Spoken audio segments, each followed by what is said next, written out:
कैसे हो मेरे प्यारे दोस्तों। मुझे आशा है आप एकदम ज़बरदस्त और मस्त होगे और आपकी पढ़ाई बहुत अच्छे से चल रही होगी। ठीक है ना। तो हमने पिछली क्लास में इसके दो क्वेश्चन ख़त्म किए। कुल मिला के हमने इस प्रश्नावली 2.2 के पहले क्वेश्चन के 4 क्वेश्चन को बहुत अच्छी तरीक़ा से ख़त्म कर दिया है, सॉल्व कर लिया है और अच्छी तरीके से आपको समझा दिया है। ठीक है ना। तो आज हम इस 5वें क्वेश्चन के साथ आपके साथ जुड़े हैं। तो आज की क्लास में बचे हुए इन दोनों क्वेश्चनों को हम सॉल्व करेंगे और इस प्रश्नावली के 2.21 के पहले क्वेश्चन के सारे पार्ट को हम आज फिनिश करेंगे। ठीक है ना मेरे प्यारे बच्चों।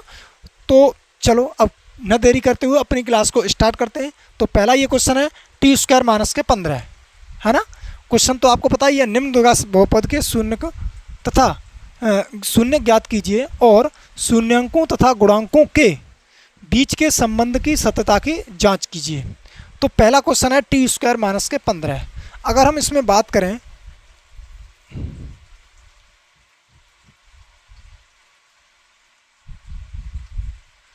तो ए का मान कितना है, ए का मान कितना है इसमें 1, बी का मान क्या है 0 और सी का मान कितना है -15। ठीक है ना, -15। यानी इसमें अगर हम बात करें तो ए का मान है 1, बी का मान 0 और सी का मान है -15। हमारा क्वेश्चन है टी स्क्वायर माइनस के 15। देखो मैंने जब भी बहुपद चैप्टर की शुरुआत की थी उस समय पहली क्लास में मैंने आपको बहुपद के बारे में बताया था।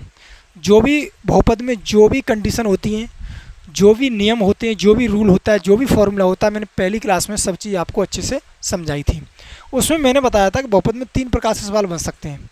एक तो a x square plus b x plus c ऐसे बन सकता है, एक a x square plus b x बन सकता है, एक a x square plus c या माइनस सी जो भी हो वो बन सकता है। तो 2 प्रकार के हमने क्वेश्चन को पिछली क्लासों में समाप्त कर लिया था। ये तीसरी प्रकार का क्वेश्चन है टी स्क्वायर माइनस के 15। तो हमें करना क्या है कि इस क्वेश्चन को ऐसे सेट करना है कि इसके फैक्टर हो जाएं। तो मुझे ये पता है कि मैं टी को टी स्क्वायर कर सकता हूँ माइनस 15 को मैं अगर किसी संख्या पर रूट लगा दूँ और रूट लगा के उसका स्क्वायर कर दूँ तो कोई फ़र्क पड़ेगा? नहीं पड़ेगा।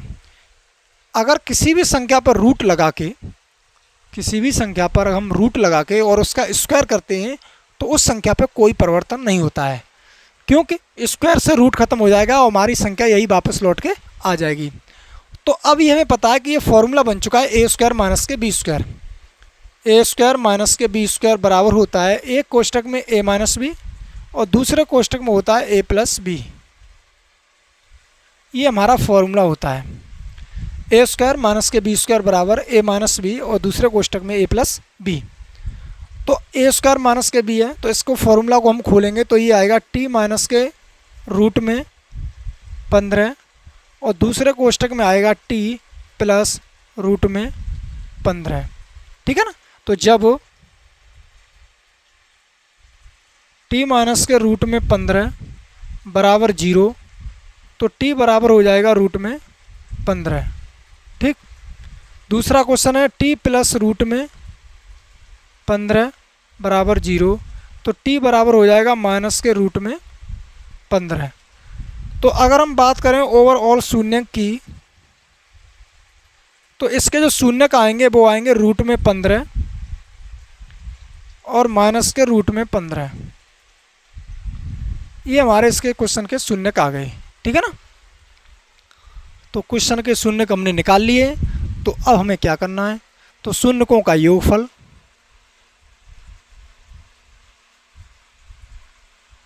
शून्यकों का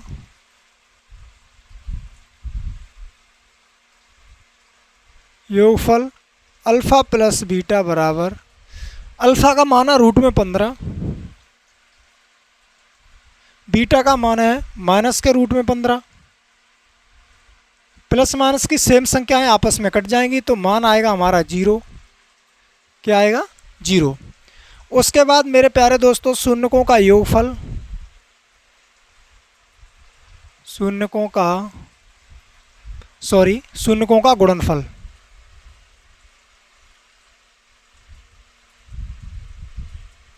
गुणनफल अल्फ़ा इंटू बीटा।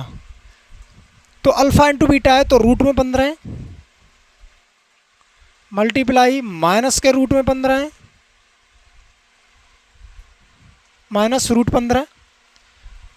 देखो रूट 15 मल्टीप्लाई रूट, जब भी संख्या कोई रूट में है और रूट संख्या का रूट में अगर मल्टीप्लाई करते हैं तो रूट हट जाता है और स्वयं वही संख्या आती है। तो ये आंसर आएगा हमारा माइनस के 15। क्या आएगा? माइनस के 15। रूट 15, रूट से रूट खत्म हो जाएगा और माइनस के कितने आएंगे? 15। ठीक। अब सत्यता की जांच करने पर, सत्यता की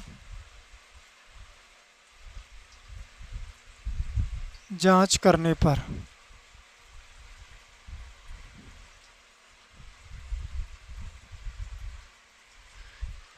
सत्यता की जांच करेंगे तो वही तरीका है, शून्यकों का योगफल फॉर्मूला से करेंगे चेक। शून्यकों का योगफल,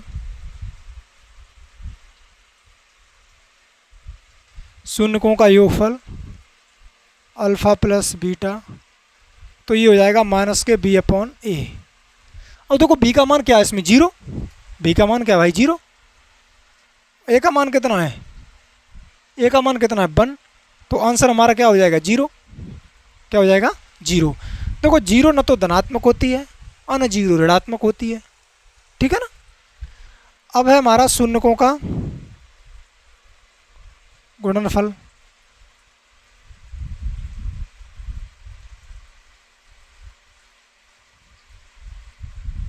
अल्फा इंटू बीटा, और ये होता है अपना सी अपॉन ए। तो वो सी का मान कितना है? माइनस के 15। ए का मान कितना है? 1। तो आंसर आएगा हमारा माइनस के 15। कितना आएगा? माइनस के 15। ठीक मेरे प्यारे बच्चों, मेरे प्यारे साथी, ये हमारा क्वेश्चन सॉल्व हो गया। ठीक है ना। ये 5वां क्वेश्चन हमने सॉल्व कर लिया। अब इस प्रश्नावली के पहले क्वेश्चन के जो 6 भाग थे उसमें से 5 हमने कंप्लीट कर लिए, एक बचा है। तो उस एक को भी आज ही कंप्लीट करते हैं। आज की क्लास में प्रश्नावली 2.2 के पहले क्वेश्चन के सारे भाग हम कंप्लीट करेंगे। ठीक।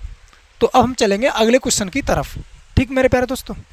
तो मेरे प्यारे दोस्तों ये क्वेश्चन है हमारा लास्ट क्वेश्चन, ये है। ठीक है ना। हाँ, प्रश्नावली 2.2 का पहले क्वेश्चन का ये लास्टवां क्वेश्चन है। तो चलो इस क्वेश्चन को हम करते हैं। ए का मान है इसमें, ए का मान कितना? 3। बी का मान कितना है इसमें? माइनस के 1। और सी का मान कितना? माइनस के 4। क्वेश्चन है हमारा 3x² माइनस के x माइनस के 4। अब मैंने आपको पहले ही बताया है कि x² का अगर कोई भी गुणांक होता है, x² का कोई भी गुणांक होता है तो उसका और a और c का हम क्या करेंगे? आपस में गुणा करेंगे। तो 4 तिया 12। तो यानी 12 के ऐसे फैक्टर करने हमें, 12 के ऐसे फैक्टर करने के घटाए कितना आ जाए? 1। तो 4 तिया 12। तो ये हो जाएगा 3x² minus 4 minus 3 x minus 4। ठीक। तो ये हो जाएगा 3x² माइनस x का अंदर गुणा करेंगे हम, तो ये हो जाएगा 4x। जब माइनस बाहर है कोष्टक के तो कोष्टक के चिन्ह कैसे हो जाएंगे? आपस में बदल जाएंगे। तो माइनस का चिन्ह क्या हो जाएगा? प्लस। तो प्लस के 3x और माइनस के 4। ठीक। अब देखो इसमें से क्या कॉमन है मेरे भाई? और इसमें से क्या कॉमन है? इसमें से कुछ कॉमन है। हाँ, इसमें से x कॉमन है। इसमें से अगर x को कॉमन लेंगे तो यहाँ क्या बचेगा? 3x। ठीक है। और यहाँ का बचेगा माइनस के 4। अब यहाँ से कोई चीज़ कॉमन है? नहीं है। जहाँ कोई चीज़ कॉमन नहीं होती वहाँ 1 कॉमन होता है। तो ये हो गया 3x माइनस के 4।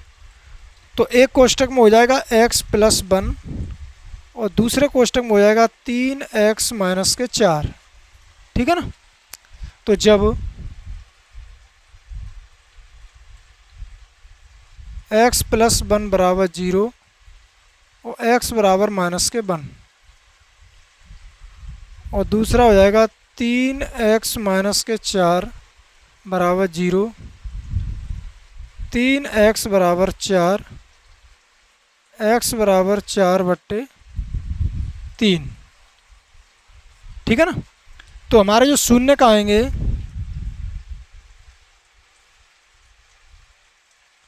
-1 और 4/3। शून्य क्या आ गए? -1, 4/3।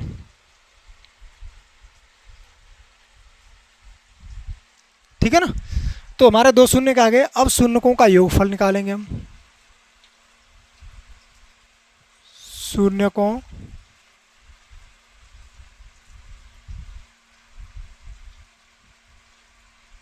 योगफल अल्फा प्लस बीटा, तो शून्यकों का योगफल निकालेंगे तो -1 प्लस 4/3। अगर इन दोनों का एलसीएम लेंगे तो कितना आएगा 3, यहाँ 1 होगा और 1 से 3 में भाग देंगे 3 बार जाएगा, 3 का 1 में गुणा करेंगे तो -3 और +4। अब 4 में से 3 गया तो क्या बचेगा 1/3, क्योंकि ये -3 ये +4 हैं। जब माइनस चिन्ह आ जाता है किन्हीं दो संख्याओं के बीच में या 3 किसी भी संख्या में तो वहाँ घटा होना ही होना है। ठीक है, तो 1/3। अब निकालेंगे हम शून्यकों का गुणनफल।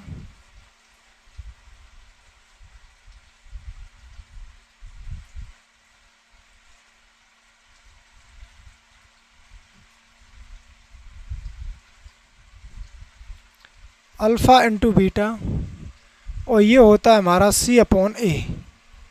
तो C का मान क्या आया -4,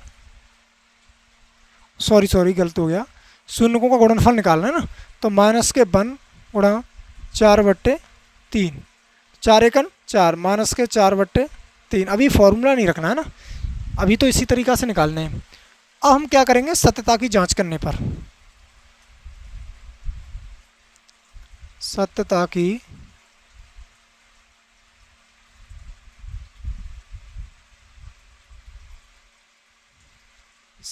की जांच करने पर, ठीक है ना। अब हम क्वेश्चन की सत्यता की जांच करेंगे, तो सत्यता की जांच करने पर हम सबसे पहले क्या लिखते हैं, शून्यकों का योगफल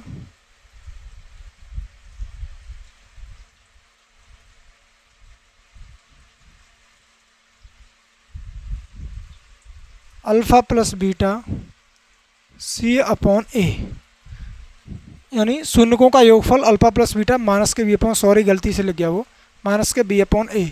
अब B का मान कितना -1, तो ये माइनस माइनस और A का मान कितना है 3, तो माइनस का माइनस में गुणा करेंगे तो प्लस हो जाएगा, तो ये आ जाएगा 1/3। ठीक है, अब शून्यकों का गुणनफल निकालेंगे हम।